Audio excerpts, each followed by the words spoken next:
ओम नमः शिवाय। ओम नमः शिवाय। ओम नमः शिवाय। ओम भूर्भुवः स्वः तत्सवितुर्वरेण्यं भर्गो देवस्य धीमहि धियो यो नः प्रचोदयात्। ओम भूर्भुवः स्वः तत्सवितुर्वरेण्यं भर्गो देवस्य धीमहि धियो यो नः प्रचोदयात्। ॐ भूर्भुवः स्वः तत्सवितुर्वरेण्यं भर्गो देवस्य धीमहि धियो यो नः प्रचोदयात्। ओम नमः शिवाय। ओम नमः शिवाय। ओम नमः शिवाय। जय गुरु जी। संगत जी, जिस प्रकार से आप सब लोगों को ज्ञात है कि हमने जो है भगवान शिव के जो है बहुत ही जो है सुंदर अवतारों का वर्णन किया था। तो उनमें से आज के जो अवतार हैं उनका वर्णन हम आज बहुत ही छोटी-छोटी कथाओं के रूप में हम जो है वो करेंगे। भगवान शिव के अवधेतुष्व अवतार की कथा और उसकी महिमा का वर्णन। नंदीश्वर जी कहते हैं, सनत कुमार, अब तुम परमेश्वर शिव के अवधूतवेश्वर नामक अवतार का वर्णन सुनो, जिसने इंद्र के घमंड को चूर चूर कर दिया था। पहले की बात है, इंद्र संपूर्ण देवताओं तथा बृहस्पति जी को साथ लेकर भगवान शिव का दर्शन करने के लिए कैलाश पर्वत पर चले गए। उस समय बृहस्पति और इंद्र के शुभागमन की बात जानकर भगवान शंकर उन दोनों की परीक्षा लेने के लिए अवधूत बन गए। उनके शरीर पर कोई भी वस्त्र नहीं था। वे प्रज्वलित अग्नि के समान तेजस्वी होने के कारण महाभयंकर जान पड़ते थे। उनकी आकृति बड़ी सुंदर दिखाई देती थी। वे राह रोककर खड़े थे।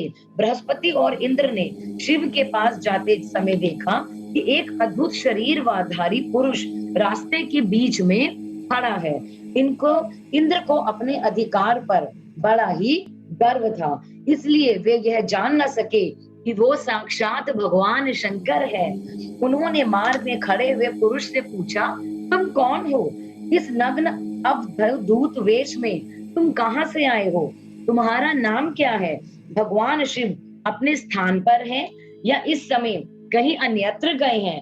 मैं देवताओं तथा गुरुजी के साथ उन्हीं के दर्शन के लिए जा रहा हूँ। इंद्र के बारंबार पूछने पर भी महान कौतुक करने वाले अहंकारकारी महायोगी त्रिलोकी नाथ शिव कुछ ना बोले, चुप ही रहे। तब अपने ऐश्वर्य का घमंड रखने वाले देवराज इंद्र ने रोष में आकर उस जटाधारी पुरुष को फटकारा और इस प्रकार से कहा।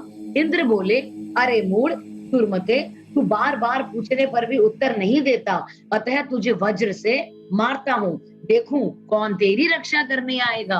अब संगत जी, जो इंद्र है उन्हें तो मालूम ही नहीं था कि उनके सामने जो खड़े हैं वो साक्षात भगवान शिव है और वो उन्हीं को मारने की बात कर रहे हैं। ऐसा कहकर उस दिगंबर पुरुष की ओर क्रोध पूर्वक देखते हुए इंद्र ने उसे मार डालने के लिए वज्र उठा लिया। यह देखकर भगवान शंकर ने शीघ्र ही उसका वज्र का स्तंभन कर दिया। उनकी बाह अकड़ गई, इसलिए वे वज्र का प्रहार को सहन न कर सके और तदंतर वह पुरुष तत्काल ही क्रोध के कारण तेज से प्रज्वलित हो उठा, मानो इंद्र को जलाए देता हो। भुजाओं के स्तंभित हो जाने के कारण जो है शची वल्लभ इंद्र क्रोध से उस सर्प की भांति जलने लगे, जिसका पराक्रम मंत्र के बल से अवरुद्ध हो गया था। अब बृहस्पति ने उस पुरुष को अपने तेज से प्रज्वलित होता देखकर तत्काल ही यह समझ लिया कि ये तो साक्षात भगवान शिव हैं और हर हैं। फिर ये हाथ जोड़कर प्रणाम करके उनकी स्तुति करने लगे। स्तुति करने के बाद उन्होंने इंद्र को उनके चरणों में गिरा दिया और कहा, दीनानाथ महादेव, यह इंद्र आपके चरणों में पड़ा है, आप इसका और मेरा उद्धार करें। हम दोनों पर क्रोध नहीं बल्कि प्रेम करें। महादेव शरणागत इंद्र की रक्षा कीजिए। आपके ललाट से प्रकट हुई यह आग इन्हें जलाने के लिए आ रही है। अब बृहस्पति की ऐसी बात सुनकर अवधूत वेशधारी करुणा सिंधु शिव ने हंसते हुए कहा, अपने नेत्र से रोषवश बाहर निकली हुई अग्नि को मैं दोबारा अंदर धारण नहीं कर सकता। क्या सर्प अपनी छोड़ी हुई केचुली को फिर से धारण कर सकता है? बृहस्पति बोले, भगवान, भक्त सदा ही कृपा के पात्र होते हैं। आप अपने भक्त वत्सल नाम को चरितार्थ कीजिए और इस भयंकर तेज को कहीं पर अन्यत्र डाल दीजिए। रुद्र ने कहा, देवगुरु, मैं तुम पर प्रसन्न हूँ और तुम्हें उत्तम वर देता हूँ। इंद्र को जीवन दान देने के कारण आज से तुम्हारा एक नाम जीव भी होगा। मेरे ललाटवर्ती नेत्र से जो यह आग प्रकट हुई है, इसे देवता नहीं सह सकेंगे, अतः इसको मैं बहुत दूर छोड़ूंगा, जिससे यह इंद्र को पीड़ा ना दे सके। ऐसा कहकर अपने तेज स्वरूप उस अद्भुत अग्नि को हाथ में लेकर भगवान शिव ने क्षार समुद्र में फेंक दिया। वहां फेंके जाते ही भगवान शिव का वह तेज तत्काल एक बालक के रूप में परिणत हो गया, जो सिंधु पुत्र जलंधर नाम से विख्यात हुआ। फिर देवताओं की प्रार्थना से भगवान शिव ने ही असुरों के स्वामी जलंधर का वध किया था। अवधूत रूप से ऐसी सुंदर लीला करके लोक कल्याणकारी शंकर वहां से अंतर ध्यान हो गए। इंद्र और बृहस्पति भी सब उस भय से मुक्त होकर उत्तम सुख के भोगी हुए, जिसके लिए उनका आना हुआ था। वह भगवान शंकर का दर्शन पाकर कृतार्थ हो गए। इंद्र और बृहस्पति प्रसन्नता पूर्वक अपने स्थान को चले गए। सनत कुमार, इस प्रकार मैंने तुमसे परमेश्वर शिव के अवधूतेश्वर नामक अवतार का वर्णन किया है, जो दुष्टों को दंड एवं भक्तों को परम आनंद देने वाला है। यह दिव्य आख्यान पाप का निवारण करके यश, स्वर्ग, भोग, मोक्ष तथा संपूर्ण मनोवांछित फल की प्राप्ति कराने वाला है। जो प्रतिदिन एकाग्रचित होकर इसे सुनता या सुनाता है, वह इस लोक में संपूर्ण सुखों का उपभोग करके अंत में शिव की गति को प्राप्त कर लेता है। आगे की कथा इस प्रकार है संगत जी। अब भगवान शिव के भिक्षु वर्य अवतार की कथा, राजकुमार और द्विज कुमार पर कृपा। अब नंदीश्वर जी कहते हैं, मुनि श्रेष्ठ, अब तुम भगवान शंभु के नारी संदेह भंजक भिक्षु अवतार का वर्णन सुनो, जिसे उन्होंने अपने भक्त पर दया करके ग्रहण किया था। विदर्भ देश में सत्यरथ नाम से प्रसिद्ध एक राजा था, जो धर्म में तत्पर था। सत्यशील और बड़े बड़े शिव भक्तों से वो प्रेम करने वाले थे। धर्म पूर्वक पृथ्वी का पालन करते हुए उनका बहुत सारा समय सुख पूर्वक बीत गया। तदंतर किसी समय शालव देश के राजाओं ने उस राजा की राजधानी पर आक्रमण करके उसे चारों ओर से घेर लिया और फिर बलोन्मत शालव देशीय क्षत्रियों के साथ, जिनके पास बहुत बड़ी सेना थी, राजा सत्यरथ का बड़ा भयंकर युद्ध हुआ। शत्रु के साथ दारुण युद्ध करके उनकी बड़ी भारी सेना नष्ट हो गई। फिर देव योग से राजा भी शाल्वलों के हाथ से मारे गए। उन नरेश के मारे जाने पर मरने से बचे हुए सैनिक मंत्रियों के साथ भय से विहल होकर भाग खड़े हुए।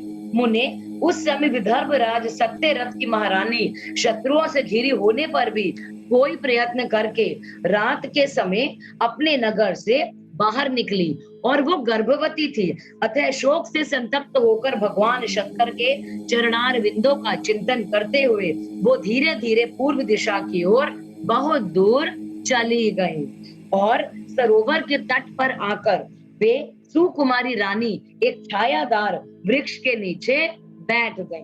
भाग्यवश उस निर्जन स्थान में वृक्ष के नीचे ही रानी ने उत्तम गुणों से युक्त शुभ मुहूर्त में एक दिव्य बालक को जन्म दे दिया, जो सभी शुभ लक्षणों से संपन्न था। देवयश उस बालक की जननी महारानी को बड़े जोर से प्यास लगी।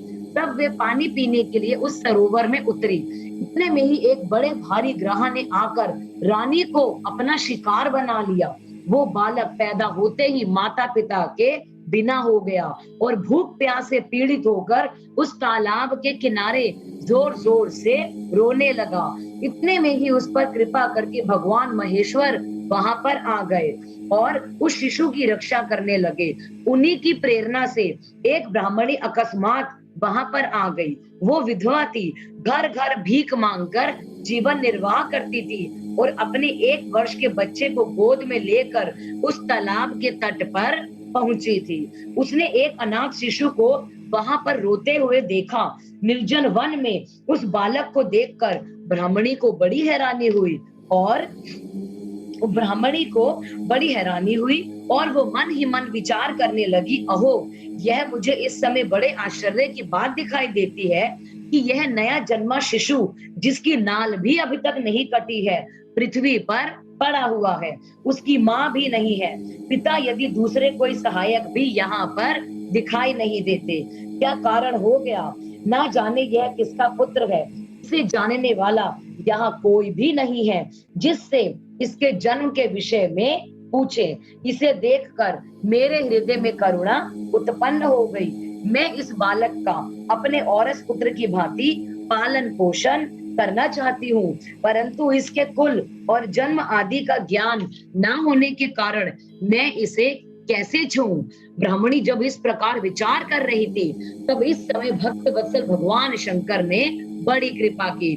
बड़ी बड़ी लीलाएं करने वाले महेश्वर एक सन्यासी का रूप धारण करके तभी वहां पर आ गए, जहां पर वह ब्राह्मणी संदेह में पड़ी हुई थी और यथार्थ बात को जानना चाहती थी। श्रेष्ठ भिक्षु का रूप धारण करके आए हुए करुणा निधान शिव ने उससे हंसकर कहा, ब्राह्मणी, अपने चित्त में संदेह और खेद को स्थान ना दे। यह बालक परम पवित्र है। तुम इसे अपना ही पुत्र समझो और प्रेम पूर्वक इसका पालन करो।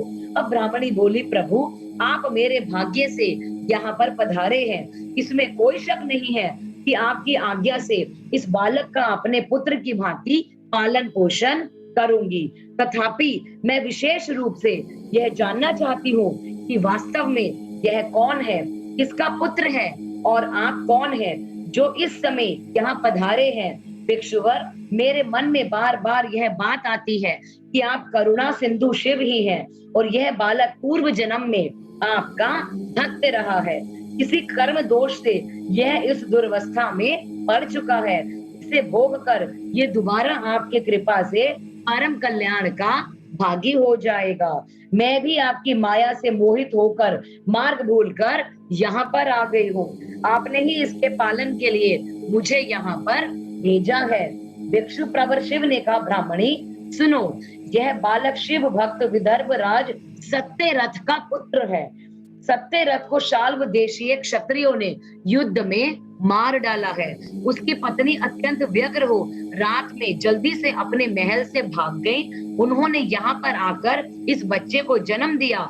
सुबह होने पर वो प्यास से पीड़ित होकर सरोवर में उतरी। उसी समय देववश एक ग्रह ने आकर उसको अपना शिकार बना लिया। ब्राह्मणी ने पूछा, भिक्षुदेव, क्या कारण है कि इसके पिता राजा सत्यरथ श्रेष्ठ भोगों के उपभोग के समय बीच में ही चालव देशीय शत्रुओं के द्वारा मार डाले गए?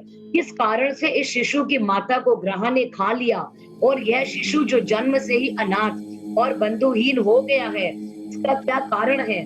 मेरा अपना पुत्र भी अत्यंत दरिद्र एवं भिक्षुक क्यों हुआ तथा मेरे इन दोनों पुत्रों को भविष्य में किस प्रकार सुख मिलेगा? भिक्षु वर्य शिव ने कहा, इस राजकुमार के पिता विदर्भ राज पूर्व जन्म में शांड्य देश के श्रेष्ठ राजा थे। वे सब धर्मों के ज्ञाता थे और संपूर्ण पृथ्वी का धर्म पूर्वक पालन करते थे। एक दिन प्रदोष काल में राजा भगवान शंकर का पूजन कर रहे थे और बड़ी भक्ति से त्रिलोकीनाथ महादेव जी की आराधना में लगे थे। उसी समय नगर में सब और बड़ा भारी कोलाहल मच गया था। उस उत्कट शब्द को सुनकर राजा ने बीच में ही भगवान शंकर की पूजा को छोड़ दिया और नगर में क्षोभ फैलने की आशंका से राजभवन से बाहर निकल गए। इसी समय राजा का महाबली मंत्री शत्रु को पकड़कर उनके समीप ले आया। वह शत्रु चांडे राज का ही सामंत था। उसे देखकर राजा ने क्रोध पूर्वक उसका मस्तक कटवा दिया। शिव पूजा छोड़कर नियम को समाप्त किए बिना राजा ने रात में भोजन कर लिया। इस प्रकार राजकुमार भी प्रदोष काल में शिव जी की पूजा किए बिना ही भोजन करके सो गया। वही राजा दूसरे जन्म में विदर्भ राज हुआ और शिव जी की पूजा में विघ्न होने के कारण शत्रुओं ने उसको सुख भोग के बीच में मार डाला। पूर्व जन्म में जो उसका पुत्र था वही इस जन्म में भी हुआ है। शिव जी की पूजा का उल्लंघन करने के कारण यह दरिद्रता को प्राप्त हुआ है। इसकी माता ने पूर्व जन्म में छल से अपनी सौत को मार डाला था। उस महान पाप के कारण ही वह इस जन्म में ग्रह के द्वारा मारी गई। ब्राह्मणी, यह तुम्हारा पुत्र पूर्व जन्म में उत्तम जो है ब्राह्मण था। इसने सारी आयु केवल दान लेने में बिताई है, यज्ञ आदि संपन्न नहीं करे, इसलिए यह दरिद्रता को प्राप्त हुआ है। उस दोष का निवारण करने के लिए अब तुम भगवान शंकर की शरण में जाओ। ये दोनों बालक यज्ञोपवीत संस्कार के पश्चात भगवान शिव की आराधना करें। भगवान शिव इनका कल्याण करेंगे। इस प्रकार ब्राह्मणी को उपदेश देकर भिक्षु का शरीर धारण करने वाले भक्तवत्सल शिव ने उसे अपने उत्तम स्वरूप का दर्शन कराया। उन्हें साक्षात शिव जानकर ब्राह्मण पत्नी ने प्रणाम किया और प्रेम से गदगद वाणी द्वारा उनकी स्तुति की। उसके बाद भगवान शिव वहीं पर अंतर ध्यान हो गए और उनके चले जाने पर ब्राह्मणी उस बालक को लेकर अपने पुत्र के साथ घर को चली गई। एक चक्रा नाम से सुंदर गांव में उसने घर बना रखा था। वह उत्तम अन्न से अपने बेटे तथा राजकुमार का भी पालन पोषण करने लगी। यथा समय ब्राह्मणों ने उन दोनों का यज्ञोपवीत संस्कार कर दिया। वे दोनों शिव की पूजा में तत्पर रहते हुए घर पर ही पड़े हुए। चांडिल्य मुनि के उपदेश से नियम परायण ही वे दोनों शुभ व्रत रखकर प्रदोष काल में शंकर जी की पूजा करते थे। अब एक दिन द्विज कुमार राजकुमार को साथ लिए बिना ही नदी में स्नान करने के लिए गया। वहां उसे निधि से भरा हुआ एक सुंदर कलश मिला। इस प्रकार भगवान शंकर की पूजा करते हुए उन दोनों कुमारों का उसी घर में 1 साल बीत गया। तदंतर एक दिन राजकुमार उस ब्राह्मण कुमार के साथ वन में गया और वहां अकस्मात एक गंधर्व कन्या आ गई और उसके पिता ने वह कन्या राजकुमार को दे दी। गंधर्व कन्या से विवाह करके राजकुमार निष्कंटक राज्य भोगने लगे। जिस ब्राह्मण पत्नी ने पहले अपने पुत्र की भांति उसका पालन पोषण किया था, वही उस समय राजमाता हुई और वह ब्राह्मण कुमार उसका भाई हुआ। अब राजा का नाम धर्मगुप्त था। इस प्रकार देवेश्वर शिव की आराधना करके राजा धर्मगुप्त अपनी उस रानी के साथ विदर्भ देश में राजोचित सुख का उपभोग करने लगा। यह कथा मैंने तुमसे शिव के भिक्षुवर्य अवतार का वर्णन किया है, जिन्होंने राजा धर्मगुप्त को बाल्यकाल में सुख प्रदान किया था। यह पवित्र आख्यान पापहारी परम पावन चारों पुरुषार्थों का साधक तथा संपूर्ण अभीष्टों को देने वाला है। जो प्रतिदिन एकाग्रचित्त होकर इसे सुनता या सुनाता है, वह इस लोक में संपूर्ण भोगों का उपभोग करके अंत में भगवान शिव के धाम में चला जाता है। अब आगे की कथा इस प्रकार है। शिव के सुरेश अवतार की कथा, उपमन्यु की तपस्या और उन्हें उत्तम व्रत की प्राप्ति। नंदीश्वर जी कहते हैं, सनत कुमार जी, अब मैं परमात्मा शिव के सुरेश्वर अवतार का वर्णन करूंगा, जिन्होंने धौम्य के बड़े भाई उपमन्यु का हित साधन किया था। उपमन्यु व्याघ्रपाद मुनि के पुत्र थे। उन्होंने पूर्व जन्म में ही सिद्धि प्राप्त कर ली थी और वर्तमान जन्म में मुनि कुमार के रूप में प्रकट हुए थे। वे शैशव अवस्था से ही माता के साथ मामा के घर में रहते थे और देववश दरिद्र थे। एक दिन उन्हें बहुत कम दूध पीने को मिला, इसलिए अपनी माता से वे बारंबार दूध मांगने लगे। उनकी तपस्विनी माता ने घर के भीतर जाकर एक उपाय किया। उच्च वृत्ति से लाए हुए कुछ बीजों को सिल पर पीसा और उसे पानी में घोलकर कृत्रिम दूध तैयार किया। फिर बेटे को पुचकार कर वह उसे पीने को दे दिया। माँ को दिए हुए उस नकली दूध को पीकर बालक उपमन्यु बोले, यह तो दूध नहीं है। इतना कहकर वो फिर रोने लगी। बेटे का रोना धोना सुनकर माँ को बहुत दुख हुआ। अपने हाथ से उपमन्यु की दोनों आंखें पोंछकर उनकी लक्ष्मी जैसी माता ने कहा, बेटा, हम लोग सदा वन में निवास करते हैं, हमें यहाँ पर दूध कहाँ से मिल सकता है। अब भगवान शिव की कृपा के बिना किसी को दूध नहीं मिलता। वत्स, पूर्व जन्म में भगवान शिव के लिए जो कुछ किया गया है, वर्तमान जन्म में हमें वही सब जो है मिलेगा। अब माता की यह बात सुनकर उपमन्यु ने भगवान शिव की आराधना करने का निश्चय किया। वे तपस्या के लिए हिमालय पर्वत पर गए और वहां वायु पीकर रहने लगे। उन्होंने 8 ईंटों का एक मंदिर बनाया और उसके अंदर मिट्टी के शिवलिंग की स्थापना करके उसमें माता पार्वती सहित शिव का आवाहन किया। उसके बाद जंगल के पत्र पुष्प आदि ले आकर भक्ति भाव से पंचाक्षर मंत्र के उच्चारण पूर्वक सांब शिव की पूजा करने लगे। अब माता पार्वती और शिव का ध्यान करके उनकी पूजा करने के पश्चात वे पंचाक्षर मंत्र का जप किया करते थे। इस तरह दीर्घ काल तक उन्होंने बड़ी भारी तपस्या की। मुने बालक उपमन्यु की तपस्या से चराचर प्राणियों सहित त्रिभुवन संतप्त हो गए और तब देवताओं की प्रार्थना से उपमन्यु के भक्ति भाव की परीक्षा लेने के लिए भगवान शंकर उनके समीप पधारे। उस समय शिव ने देवराज इंद्र का, पार्वती ने शची का, नंदीश्वर वृषभ ने ऐरावत हाथी का और शिव के गणों ने संपूर्ण देवताओं का रूप धारण कर रखा था। निकट आने पर सुरेश्वर रूपधारी शिव ने बालक उपमन्यु को वर मांगने के लिए कहा। अब उपमन्यु ने पहले तो शिव भक्ति मांगी, फिर अपने को इंद्र बताकर जब उन्होंने शिव की निंदा की तब उस किसी से कुछ भी लेना अस्वीकार कर दिया। फिर इंद्र को मारकर स्वयं भी मर जाने को उद्यत हो गए। उन्होंने जो अघोरास्त्र चलाया उसे नंदी ने पकड़ लिया और उन्होंने अपने को जलाने के लिए जो अग्नि की धारणा की उसे भगवान शिव ने शांत कर दिया।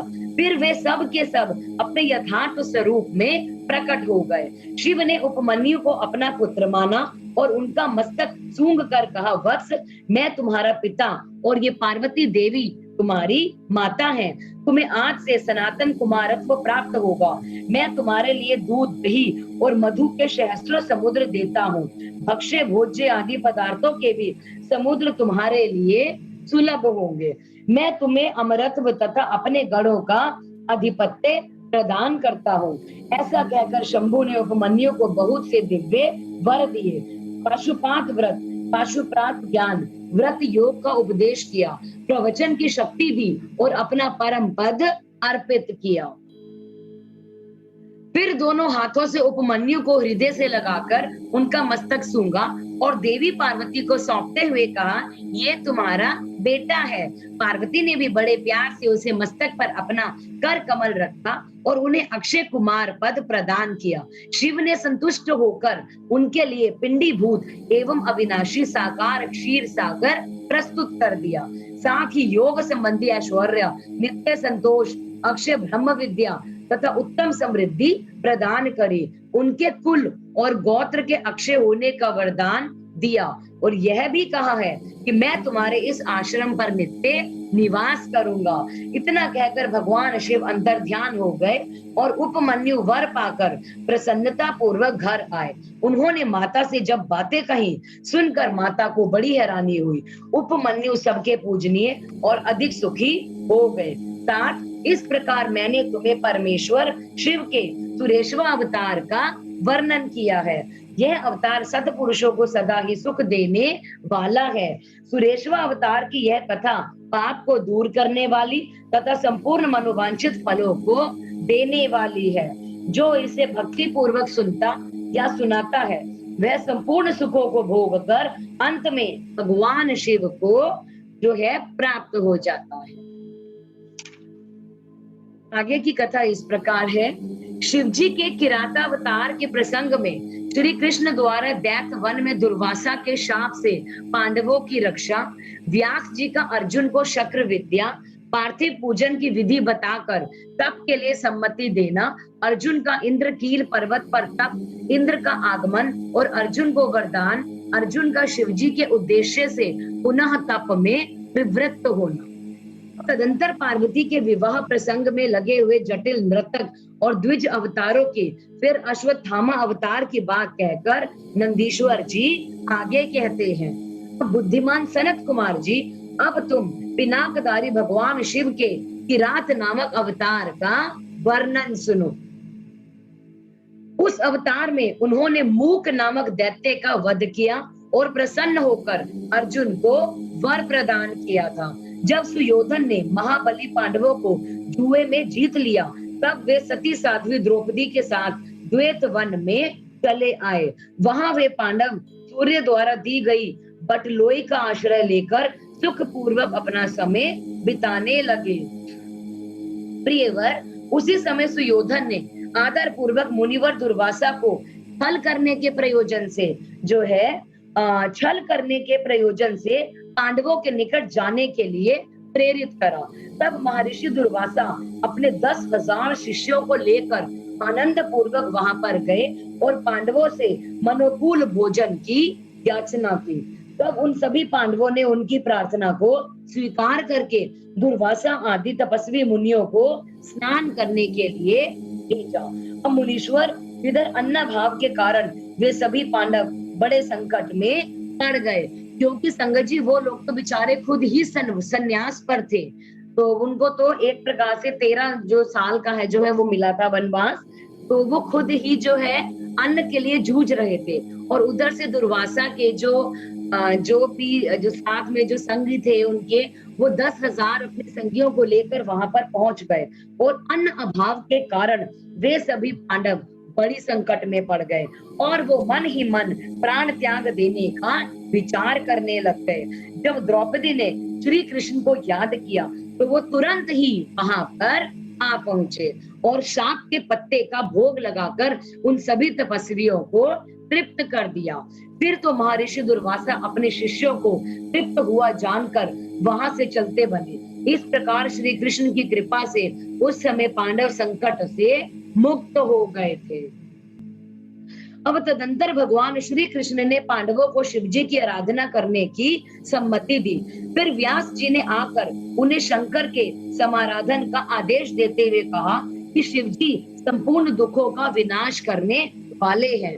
वे भक्ति करने से थोड़े से समय में ही प्रसन्न हो जाते हैं, इसलिए सभी लोगों को शंकर जी की सेवा करनी चाहिए। वे महेश्वर प्रसन्न होने पर भक्तों की सारी अभिलाषाएं पूर्ण कर देते हैं, यहाँ तक कि वे इस लोक में सारा भोग और परलोक में मोक्ष तक दे डालते हैं। यह बिल्कुल निश्चित सी बात है।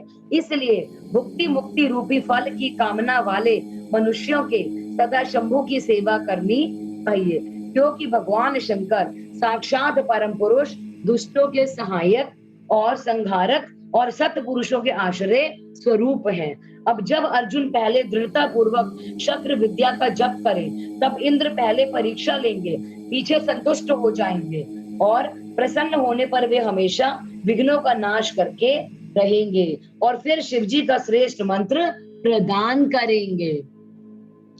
अब नंदीश्वर जी कहते हैं, मुने, इतना कहकर व्यास जी अर्जुन को बुलाकर उन्हें शुक्र विद्या का उपदेश देने का उद्यत हुए। तब तीक्ष्ण बुद्धि अर्जुन ने स्नान करके पूर्व मुख बैठकर उस विद्या को ग्रहण किया। फिर उदार बुद्धि मुनिवर व्यास जी ने अर्जुन को पार्थिव लिंग के पूजन की विधि बताई और उनसे कहा, क्या बताते हैं व्यास जी संगत जी, कि हे पार्थ, अब तुम यहाँ से परम रमणीय इंद्रकील पर्वत पर जाओ और वहां जानवी के तट पर बैठकर सम्यक रूप से तपस्या करो। यह विद्या अदृश्य रूप से सदा तुम्हारा हित करती रहेगी। अर्जुन को ऐसा आशीर्वाद देकर व्यास जी पांडवों से कहने लगे, नृप श्रेष्ठो, तुम सब लोग धर्म पर दृढ़ बने रहो, इससे तुम्हें सर्वथा श्रेष्ठ सिद्धि प्राप्त होगी, इसमें अन्यथा विचार करने की आवश्यकता नहीं है। अब नंदीश्वर जी कहते हैं, मुने, इस प्रकार मुनीश्वर व्यास उन पांडवों को आशीर्वाद देते हैं तथा शिव जी के चरण कमलों का स्मरण करके तुरंत ही अंतर ध्यान हो जाते हैं। उधर शिव मंत्र के धारण करने से अर्जुन में भी अनुपम तेज व्याप्त हो गया। वे उस समय उद्विग्न हो उठे। अर्जुन को देखकर सभी पांडवों को निश्चय हो गया कि अवश्य ही हमारी विजय होगी, क्योंकि अर्जुन में विपुल तेज उत्पन्न हो गया था। तब उन्होंने अर्जुन से पूछा, व्यास जी के कथन से ऐसा प्रतीत होता है कि इस कार्य को केवल तुम ही कर सकते हो, यह दूसरे के द्वारा कभी भी सिद्ध नहीं किया जा सकता, और अतः जाओ और हम लोगों का जीवन सफल बनाओ। तो अर्जुन ने चारों भाइयों और द्रौपदी से अनुमति मांगी। उन लोगों को अर्जुन के विछोह का दुख तो हुआ, पर कार्य की महत्ता देखकर सभी ने अनुमति दे दी। फिर तो अर्जुन मन ही मन प्रसन्न होते हुए उस उत्तम पर्वत इंद्रकील को चले गए। वहां पहुंचकर वे गंगा जी के समीप एक मनोरम स्थान पर, जो स्वर्ग से भी उत्तम और अशोक वन से सुशोभित था, ठहर गए। वहां पर उन्होंने स्नान करके गुरुवर को नमस्कार किया और जैसा उपदेश मिला था उसी के अनुसार स्वयं का भेष बना लिया। उसी के फिर पहले मन ही मन इंद्रियों को अपकर्ष करके वे आसन लगाकर बैठ गए। तत्पश्चात समसूत्र वाले सुंदर पार्थिव का निर्माण करके उनके आगे अनुपम तेजो राशि शंकर का ध्यान करने लगे। वे तीनों समय स्नान करने लगे, अनेक प्रकार से बारंबार शिव जी की पूजा करने लगे और उपासना में तत्पर हो गए। तब अर्जुन के शिरोभाग से तेज की ज्वाला निकलने लगी। उसे देखकर इंद्र के गुप्तचर भयभीत हो गए। वे सोचने लगे कि यह यहाँ कब आया। पुनः उन्होंने ऐसा विचार किया कि यह घटना इंद्र को बतला देनी चाहिए। ऐसा सोचकर वो तुरंत ही इंद्र के पास गए। अब गुप्तचरों ने कहा, देवेश, वन में एक पुरुष तप कर रहा है, परंतु हमें पता नहीं है कि वह देवता है, ऋषि है, सूर्य है या अग्नि है। उसी के पास से तेज से संतप्त होकर हम आपके सन्निकट आए हैं। हमने उसका चरित्र भी आपसे निवेदित कर दिया है। आप जैसा उचित समझे वैसा ही करें। अब नंदीश्वर जी कहते हैं, मुने, उन गुप्तचरों के ऐसा कहने पर इंद्र को अपने पुत्र अर्जुन का सारा मनोरथ याद हो गया। तब वे पर्वत रक्षकों को विदा करके स्वयं जो है वहां पर जाने का विचार करने लगे। विप्रवर, इंद्र अर्जुन की परीक्षा लेने के लिए वृद्ध ब्रह्मचारी ब्राह्मण का वेश धारण करके वहां पहुंचे। उस समय उन्हें आया हुआ देखकर पांडुपुत्र अर्जुन ने उनकी पूजा की और फिर उनकी स्तुति करके आगे खड़ा होकर पूछने लगे, ब्राह्मण, बताइए इस समय कहाँ से आपका शुभ आगमन हुआ है। और इस प्रकार ब्राह्मण वेशधारी इंद्र ने अर्जुन को ऐसे वचन कहे जिससे वह तप से डिग जाए। पर जब अर्जुन को दृढ़ निश्चय देखा, तब अपने स्वरूप में प्रकट होकर इंद्र ने अर्जुन को भगवान शंकर का मंत्र बताया और उसका जप करने की आज्ञा दी। तदंतर अपने अनुचरों को सावधानी के साथ अर्जुन की रक्षा करने का आदेश देकर वे अर्जुन से बोले, भद्र, तुम्हें कभी भी प्रमाद पूर्वक राज्य नहीं करना चाहिए।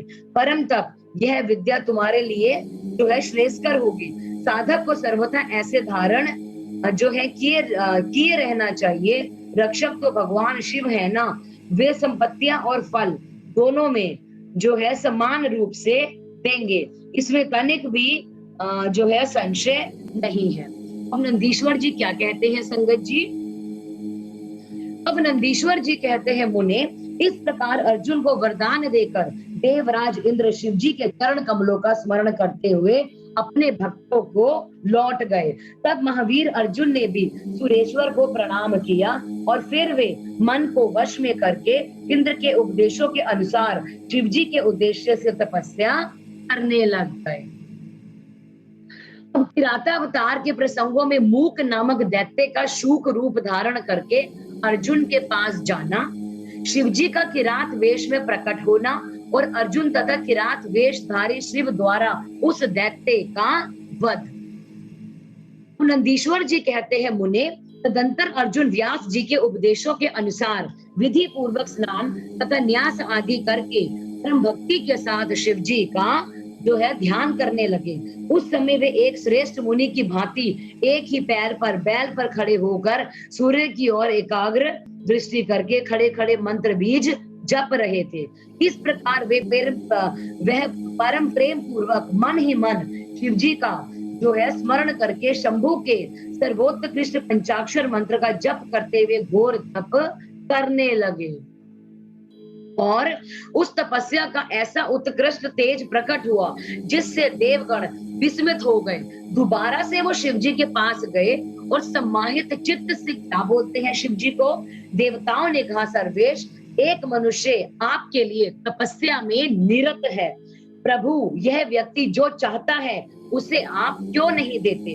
अब नंदीश्वर जी कहते हैं, मुने, ऐसा कहकर देवताओं ने अनेक प्रकार से उनकी स्तुति की, फिर उनके चरणों की ओर देखा और चरण लगाकर वे विनम्रता भाव से खड़े हो गए। तब उदार बुद्धि एवं प्रसन्नता महाप्रभु शिव की जो है शिव जी की उस वचन को सुनकर उठाकर हंस पड़े और देवताओं ने इस प्रकार बोला कि शिव जी ने कहा, देवताओं, अब तुम लोग अपने स्थान को लौट जाओ। मैं सब तरह से तुम लोगों का कार्य संपन्न करूंगा। यह बिल्कुल सत्य है, इसमें कोई भी संदेह की गुंजाइश नहीं है। अब नंदीश्वर जी कहते हैं, मुने, शंभु के उस वचन को सुनकर देवताओं को पूरी तरह निश्चय हो गया। तब वे सब अपने स्थान को लौट गए। इसी समय मूक नामक दैत्य शूकर का रूप धारण करके वहां पर आ पहुंचा और उसे उस मायावी दुरात्मा दुर्योधन ने अर्जुन के पास भेज दिया। वह यहाँ अर्जुन स्थित थे। उसी मार्ग में अत्यंत वेग पूर्वक पर्वतीय शिखारों को उड़ाता, वृक्षों को छिन्न भिन्न करता हुआ, अनेक प्रकार के जो है शब्द करता हुआ आया। तब अर्जुन की भी दृष्टि उस मूक नामक असुर पर पड़ी। वे शिवजी के पाद पद्यों का स्मरण करके यूं विचार करने लगे। अर्जुन ने मन ही मन कहा, ये कौन है और कहां से आया है? यह तो क्रूर कर्मा दिखाई पड़ता है, निश्चय ही यह मेरा अनिष्ट करने के लिए आया है। इसमें तनिक भी शक नहीं है, क्योंकि जिसका दर्शन होने पर अपना मन खुश हो जाए वह निश्चय ही अपना हितैषी है, और जिसके दिखने पर मन व्याकुल हो जाए वह शत्रु है। आचार से कुल का, शरीर से भोजन का, वार्तालाप से ज्ञान शास्त्र का और नेत्रों से स्नेह का परिचय मिलता है। आकार से, चाल ढाल से, चेष्टा से, बोलने अथवा मैत्र और मुख के विकार से मन के भीतर का भाव जाना जाता है। नेत्र चार प्रकार के कहे गए हैं। पहला है उज्जवल, दूसरा है सरस, तिरछे और लाल। विद्वानों ने इनका भाव भी पृथक पृथक बतलाया है। नेत्र मित्र का संयोग होने पर उज्जवल होते हैं, पुत्र दर्शन के समय सरस, कामिनी के प्राप्त होने पर वक्र और शत्रु के दिख जाने पर लाल हो जाते हैं। इस नियम के अनुसार इसे देखते ही मेरी सारी इंद्रियां कुलसित हो उठी, अतः यह निसंदेह शत्रु ही है और मार डालने योग्य है। इधर मेरे गुरुजी की आज्ञा भी इस प्रकार है कि राजन, जो तुम्हें कष्ट देने के लिए उद्यत हो, तुम उसे बिना किसी प्रकार का विचार किए अवश्य मार डालना, और मैंने इसलिए आयुध भी तो धारण कर रखा है। ऐसा विचार कर अर्जुन बाण का साधन करके वहीं पर डट कर खड़ा हो गया। इसी बीच अब भक्त वत्सल भगवान शंकर अर्जुन की रक्षा, उनकी भक्ति की परीक्षा और उस दैत्य का नाश करने के लिए शीघ्र ही वहां पर आ पहुंचे। उस समय उनके साथ गढ़ों का यूथ भी आया था। वे महान अद्भुत सुशिक्षित भील का रूप धारण किए हुए थे। उनकी कांच बंधी थी और उन्होंने वस्त्र खंडों से ईशान ध्वज बांध रखा था।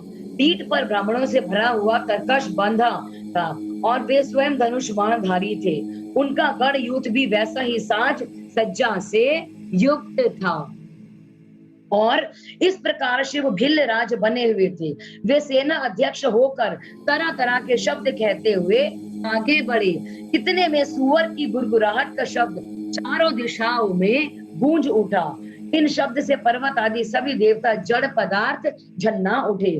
तब उस वनेचर ने शब्द से घबराकर अर्जुन सोचने लगे, अहो ये भगवान शिव तो नहीं है जो यह शुभ करने के लिए पधारे हैं, क्योंकि मैंने पहले से ही ऐसा सुन रखा है।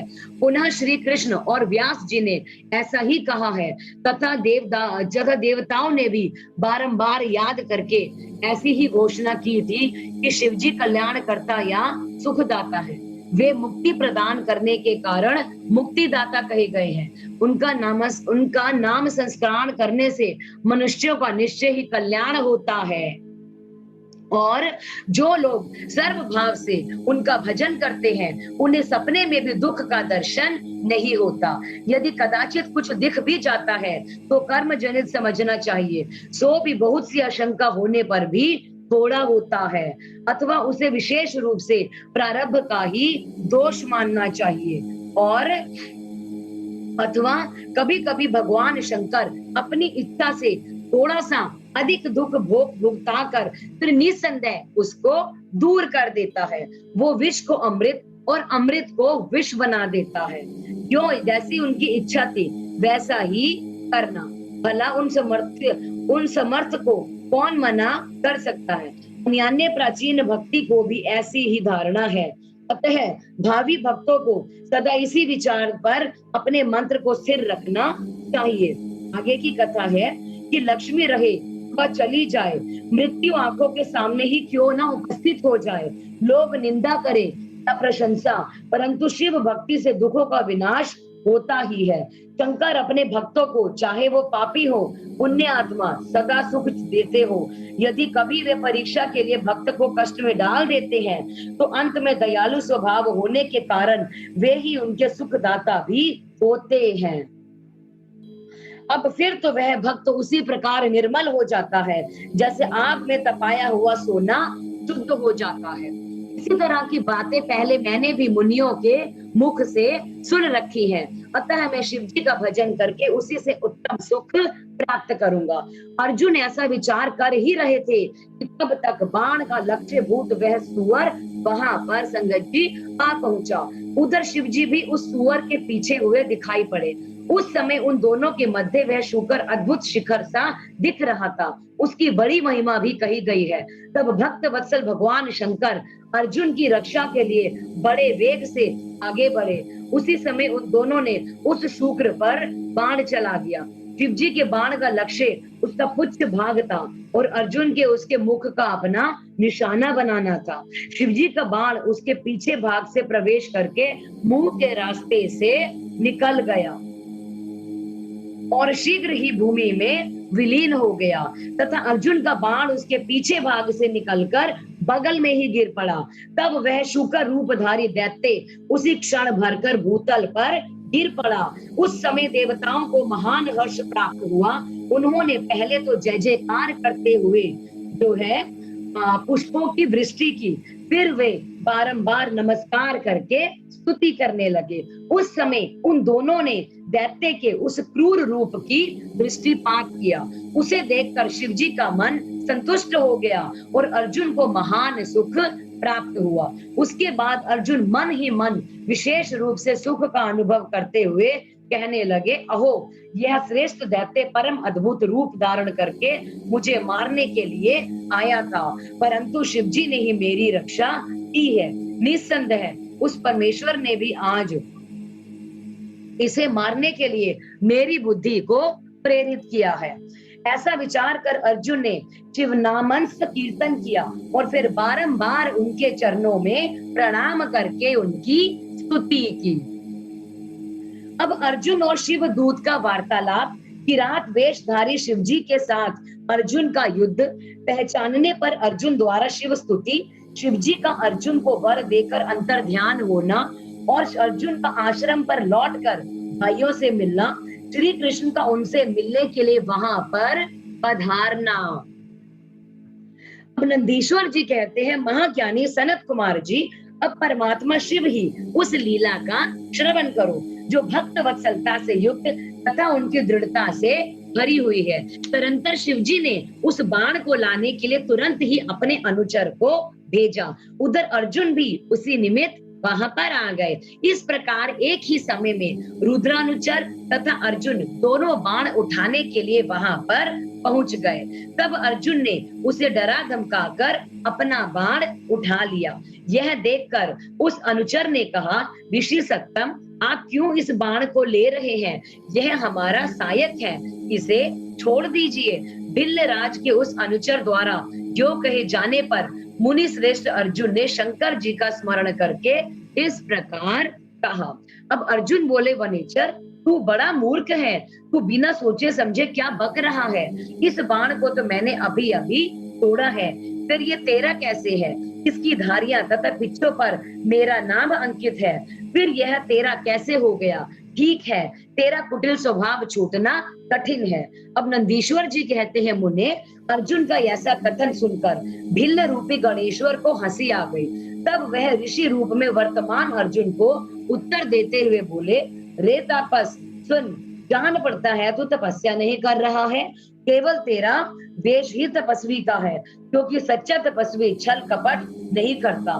भला जो मनुष्य तपस्या में निरत होगा वह कैसे मिथ्या भाषण करेगा और वह कैसे किसी से छल करेगा? अब तू मुझे अकेला मत कर, तुझे ज्ञात होना चाहिए कि मैं एक सेना का अधिपति हूँ और हमारे स्वामी बहुत से वनचारी भीलों के साथ वहां पर बैठे हैं। वे विग्रह तथा अनुग्रह करने में सर्वथा समर्थ हैं। यह बाण जिसे तूने अभी उठा लिया है, ये उन्हीं का है। यह बाण कभी तेरे पास टिक नहीं सकेगा। तापस, तू क्यों अपनी तपस्या का फल नष्ट करना चाहता है?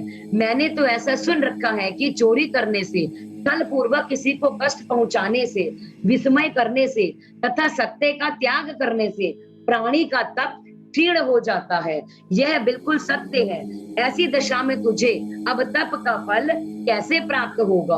उस बाण को ले लेने से तू तप से च्युत तथा कृत घन हो जाएगा, क्योंकि निश्चय ही यह मेरे स्वामी का बाण है और तेरी रक्षा के लिए उन्होंने इसे छोड़ा था। इस बाण से तो उन्होंने शत्रु को मार डाला, तो फिर उन्होंने शत्रु को मार डाला, तो फिर बाण को भी सुरक्षित रखा, तो भी महान कृतघ्न तथा तपस्या में अमंगल करने वाला है। अब तू सत्य नहीं बोल रहा, तब फिर उस तेज से सिद्धि की अभिलाषा कैसे कर सकता है? अथवा यदि तुझे बाण के प्रयोजन है तो मेरे स्वामी से मांग लो, और वे स्वयं इस प्रकार के बहुत से बाण तुझे दे सकते हैं। मेरे स्वामी आज यहाँ वर्तमान है, तू उनसे क्यों नहीं साचना करता? तू जो परोपकार का परित्याग करके अपकार करना चाहता है तथा अभी अभी कर रहा है, यह तेरे लिए उचित नहीं है। तू चपलता को छोड़ दे। इस पर कुपित होकर अर्जुन ने उससे कई बातें कही। दोनों में बड़ा विवाद हुआ। अंत में अर्जुन ने कहा, हे वनचारी भील, तू मेरी बात सुन ले। जिस समय तेरा स्वामी आएगा उस समय मैं उसका फल चखाऊंगा। तेरे साथ युद्ध करना तो मुझे शोभा नहीं देता, अतः मैं तेरे स्वामी के साथ ही लोहा लूंगा, क्योंकि सिंह और गीदड़ का युद्ध उपहासास्पद ही माना जाता है। भील, तूने मेरी बात सुन ही ली, अब तू मेरे महान बल को भी देखेगा। जा, अपने स्वामी के पास लौट जा, अथवा जैसी तेरी इच्छा हो वैसा कर। नंदीश्वर कहते हैं, मुने, अर्जुन के ऐसा कहने पर भील जहां पर शिव अवतार सेनापति किरात विराजमान थे वहां गया और उन भिल्लराज से अर्जुन का सारा वचन विस्तार पूर्वक कह सुनाया। उसकी बात सुनकर उन किरातेश्वर को महान हर्ष हुआ। तब भील रूपधारी भगवान शंकर अपनी सेना के साथ वहां पर गए। उधर पांडुपुत्र अर्जुन ने भी जब किरात की उस सेना को देखा तब वे भी धनुष बाण ले सामने आकर डट गए। तदंतर किरात ने पुनः उस दूत को भेजा और उसके द्वारा भरतवंशी महात्मा अर्जुन से यूं कहलवाया। किरात ने कहा, तपस्विन, तनिक इस सेना की ओर दृष्टिपात करो। अरे, तुम अब सब बाण छोड़कर जल्दी भाग जाओ, क्योंकि तुम इस समय एक सामान्य काम के लिए प्राण गंवाना चाहते हो। तुम्हारे भाई दुख से पीड़ित हैं, स्त्री तो उनसे भी बढ़कर दुखी है। मेरा तो ऐसा विचार है कि ऐसा करने से पृथ्वी भी तुम्हारे हाथ से चली जाएगी। अब नंदीश्वर जी कहते हैं, मुने, जब अर्जुन की सब तरह से रक्षा करने के लिए किरात रूपधारी परमेश्वर शंभु ने उनकी भक्ति की दृढ़ता की और परीक्षा के निमित्त ऐसी बात कही, तब वह शिव दूत उसी समय अर्जुन के पास पहुंचा तो उसने वह सारा वृतांत उसे विस्तार पूर्वक कह सुनाया। उनकी बात सुनकर अर्जुन ने उस समागत दूत से पुनः कहा, दूत, तुम जाकर अपने सेनापति से कहो कि तुम्हारे कथन के अनुसार करने से सारी बातें विपरीत हो जाएंगी। यदि मैं तुम्हें अपना बाण दे देता हूँ तो निस्संदेह मैं अपने कुल को दूषित करने वाला सिद्ध हो जाऊंगा। इसलिए भले ही मेरे भाई दुखार्ता हो जाएं तथा मेरी सारी विद्याएं निष्फल हो जाएं, परंतु तुम आओ तो सही। मैंने ऐसा कभी नहीं सुना है कि कहीं सिंह गीदड़ से डर गया हो। इसी प्रकार क्षत्रिय कभी भी वनीचर से भयभीत नहीं हो जाता। नंदीश्वर जी कहते हैं, मुने, अर्जुन के ऐसा कहने पर वह दूत दोबारा अपने स्वामी के पास लौट गया और उसने अर्जुन की कही हुई सारी बातें उसके सामने जो है विशेष रूप से निवेदन कर दी। उन्हें सुनकर किरात वेशधारी सेना नायक महादेव जी अपनी सेना के साथ अर्जुन के मुक्त आए। उन्हें आया देखकर अर्जुन ने भगवान शिव का ध्यान किया, फिर निकट जाकर उनके साथ अत्यंत भीषण संग्राम छेड़ दिया। इस प्रकार गणों के सहित महादेव जी के साथ अर्जुन का घनघोर युद्ध हो गया। अंत में अर्जुन ने शिव जी के चरण कमल का ध्यान किया और उनका ध्यान करने से अर्जुन का बल बढ़ गया और तब वे शंकर जी के दोनों पैर पकड़कर उन्हें घुमाने लगे। उस समय भक्त वत्सल महादेव जी हंस रहे थे। मुने, भक्त पराधीन होने के कारण वे अर्जुन को अपनी दास्ता प्रदान करना चाहते थे, इसलिए उन्होंने ऐसी लीला रची थी, अन्यथा ऐसा होना सर्वथा असंभव था। उसके बाद शंकर जी ने भक्त परवशता के कारण मुस्कुराकर वही अपना सौम्य एवं अद्भुत रूप सहसा प्रकट कर लिया। पुरुषोत्तम शिव जी का जो स्वरूप वेदों, शास्त्रों तथा पुराणों में वर्णित है तथा व्यास जी ने अर्जुन को ध्यान करने के लिए जिस सर्व सिद्धि दाता रूप का उपदेश जो है दिया था, शिव जी ने उन्हें वही रूप दिखाया। तब ध्यान द्वारा प्राप्त होने वाले शिव जी के उस सुंदर रूप को देखकर अर्जुन को महान विस्मय हुआ। फिर वे लज्जित होकर स्वयं पश्चाताप करने लगे। अहो, जिनको मैंने प्रमुख रूप से वर्ण किया है वे त्रिलोकी के अधीश्वर कल्याणकर्ता साक्षात स्वयं भगवान शिव तो ये ही है। हाय, इस समय मैंने यह क्या कर डाला। अहो, भगवान शिव की माया बड़ी बलवती है, वे बड़े बड़े मायावियों को भी मुंह में डाल देती है, फिर मेरी तो बिसात ही क्या है। उन्हीं प्रभु ने अपने रूप को छिपाकर यह कौन सी लीला रची है। मैं तो उनके द्वारा जो हूँ, मैं उनके द्वारा छला जा चुका हूँ। इस प्रकार अपनी बुद्धि से भली भांति विचार करके जो है अर्जुन ने प्रेम पूर्वक हाथ जोड़कर एवं मस्तक झुकाकर भगवान शिव को प्रणाम किया और फिर खिन्न मन से इस प्रकार कहा। अर्जुन क्या कहते हैं संगत जी कि देवाधिदेव महादेव, आप तो बड़े कृपालु तथा भक्तों के कल्याण करता हैं। हे सर्वेश, आपको मेरा अपराध क्षमा कर देना चाहिए। इस समय आपने अपने रूप को छिपाकर यह कौन सा खेल कर दिया है। आपने तो मुझे छल लिया। प्रभु, आप स्वामी के साथ युद्ध करने वाले मुझको धिक्कार है, क्योंकि संगत जी अर्जुन नहीं जानता था कि जिसके साथ वो युद्ध कर रहे हैं वो साक्षात भगवान शिव हैं। नंदीश्वर जी कहते हैं, मुने, इस प्रकार पांडुपुत्र अर्जुन को महान पश्चाताप हुआ। उसके बाद वे शीघ्र ही महाप्रभु शंकर जी के चरणों में लौट गए। यह देखकर भक्त वत्सल महेश्वर का चित्त प्रसन्न हो गया। तब वे अर्जुन को अनेकों प्रकार से आश्वासन देकर बोले। शंकर जी ने कहा, पार्थ, तुम तो मेरे परम भक्त हो, तुम खेद ना करो। यह तो मैंने आज तुम्हारी परीक्षा लेने के लिए ऐसी लीला रची थी, इसलिए तुम शोक को त्याग दो। और नंदीश्वर जी कहते हैं, मुने, ऐसा कहकर भगवान शिव ने अपने दोनों हाथों से पकड़कर अर्जुन को उठाया तथा अपने तथा गणों के समक्ष उनकी लाज का निवारण किया। फिर भक्त वत्सल भगवान शंकर वीरों में मान्य पांडु पुत्र अर्जुन को सब तरह से हर्ष प्रदान करते हुए प्रेम पूर्वक बोले। अब शिवजी ने कहा कि पांडवों में श्रेष्ठ अर्जुन, मैं तुम पर परम प्रसन्न हूँ। अब तुम मुझ पर वर मांगो। इस समय तुमने जो मुझ पर प्रहार एवं आघात किया है उसे मैंने अपनी पूजा मान लिया है। साथ ही यह सब तो मैंने अपनी इच्छा से किया है, इसमें तुम्हारा अपराध ही क्या है?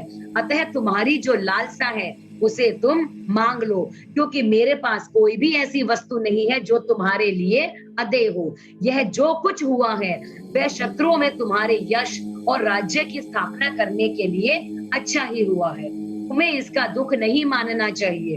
अब तुम अपनी सारी घबराहट छोड़ दो। नंदीश्वर जी कहते हैं, मुने, भगवान शंकर के ऐसा कहने पर अर्जुन भक्ति पूर्वक सावधानी से खड़े होकर शंकर जी से बोले। अब क्या कहते हैं अर्जुन जी कि हे शंभो, आप तो बड़े उत्तम स्वामी हैं, आपको भक्त बहुत प्रिय हैं। देव, भला मैं आपकी करुणा का क्या वर्णन कर सकता हूँ। हे सदाशिव, आप तो बड़े कृपालु हैं। ऐसा कहकर अर्जुन ने महाप्रभु शंकर की सुदक्ति युक्त एवं वेद सम्मत स्तुति शुरू कर दी।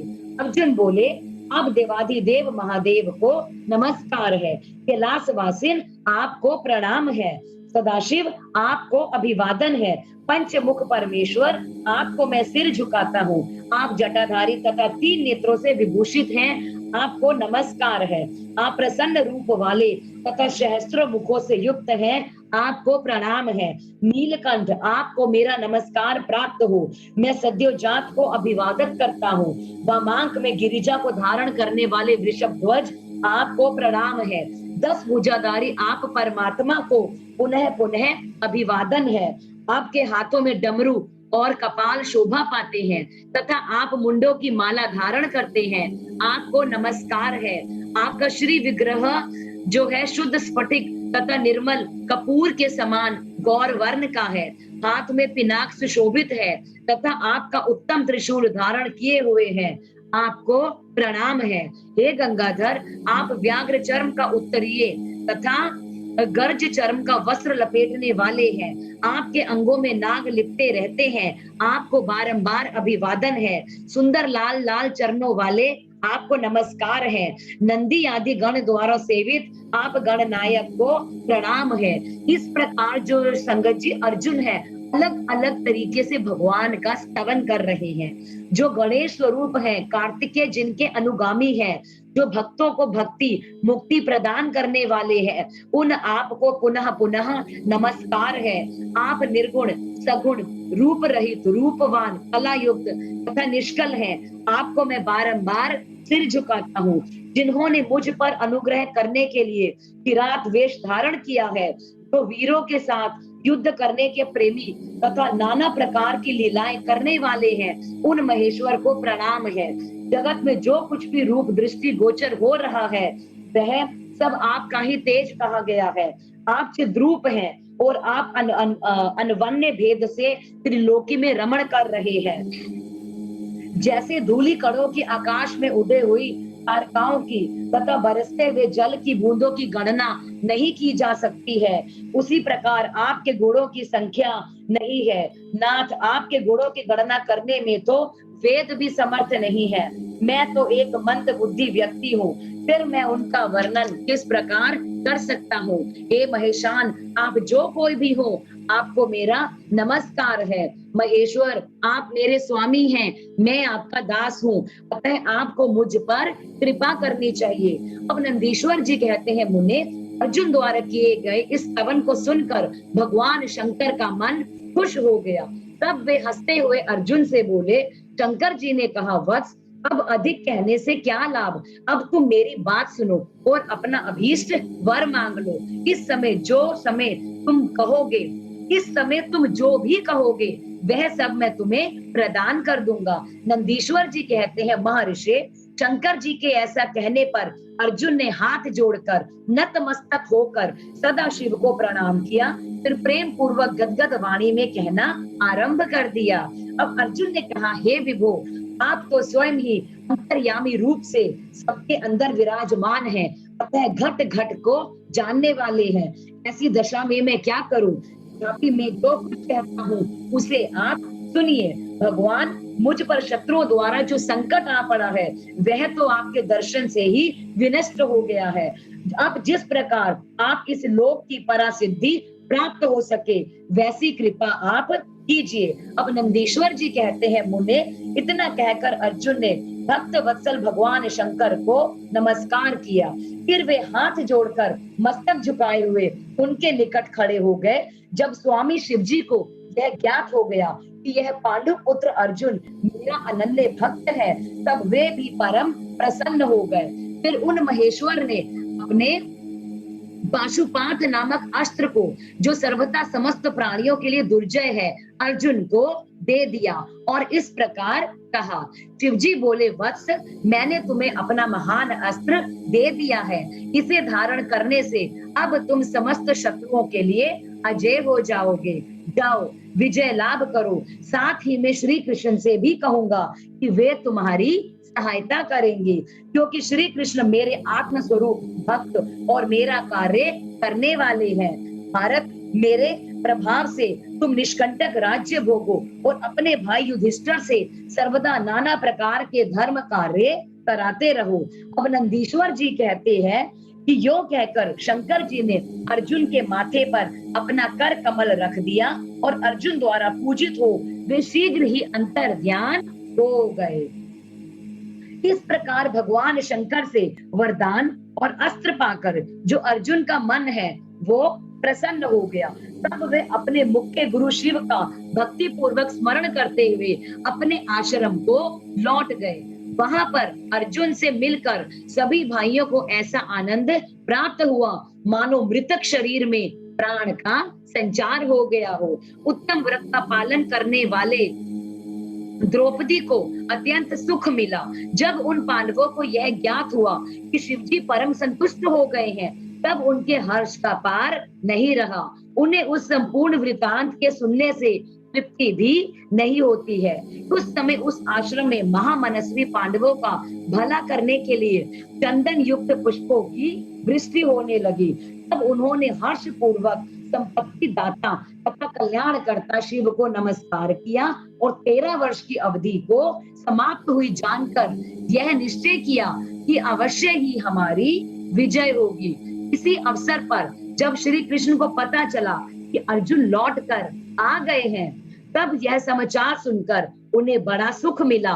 वे अर्जुन से मिलने के लिए वहां पधारे और कहने लगे कि इसलिए मैंने कहा था कि शंकर जी संपूर्ण कष्टों का विनाश करने वाले हैं। मैं नित्य उनकी सेवा करता हूँ, अतः आप लोग भी उनकी सेवा करें। मुने, इस प्रकार मैंने शंकर जी के किरात नामक अवतार का वर्णन किया। जो उसे सुनता अथवा दूसरे को सुनाता है उसकी सारी कामनाएं पूरी हो जाती हैं। इस प्रकार संगत जी, हमारा जो आखिरी का अध्याय है वो एक छोटी सी कथा है, इसी को मैं समाप्त करना चाहूंगी। शिवजी के 12 ज्योतिर्लिंग अवतारों का सविस्तार वर्णन। नंदीश्वर जी कहते हैं, मुने, अब तुम सर्वव्यापी भगवान शंकर के 12 अन्य ज्योतिर्लिंग स्वरूप जो है विस्तारों का जो है वर्णन करो, जो अनेक प्रकार के मंगल करने वाले हैं। तो संगत जी, जो छोटा सा मैं आज इसको जो है इंट्रोडक्शन देना चाहूंगी कि जो हमारे जो भगवान शिव के जो 12 ज्योतिर्लिंग है, तो कल से हम उनका जो है संक्षेप में वर्णन करेंगे और जानेंगे। और हर एक ज्योतिर्लिंग के पीछे एक भगवान शिव की बहुत ही सुंदर सी कथा है। तो यहाँ से जो है हमारी बहुत सुंदर जो कथाएं हैं ये हम कल शुरू करेंगे। तो आज की जो कथा की समाप्ति है संगत जी मैं यहीं पर करना चाहूंगी। और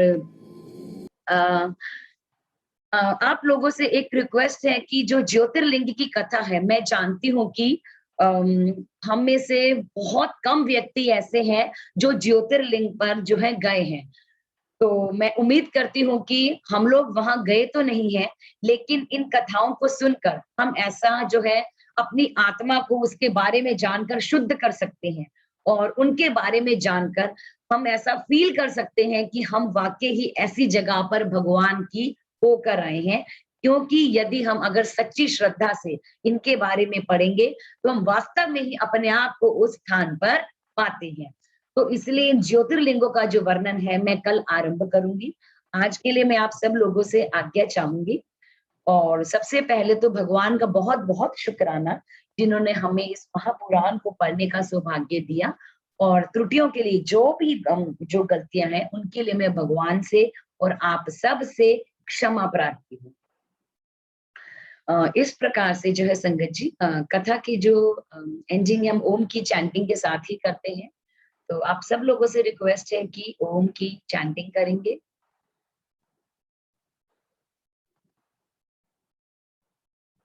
ओम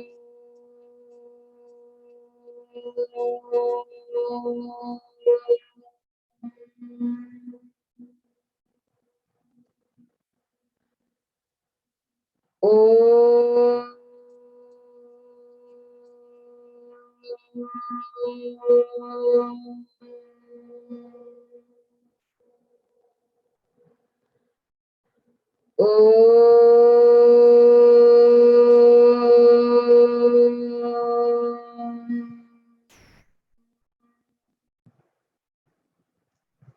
ओम नमः शिवाय, ओम नमः शिवाय, ओम नमः शिवाय। जय गुरु जी।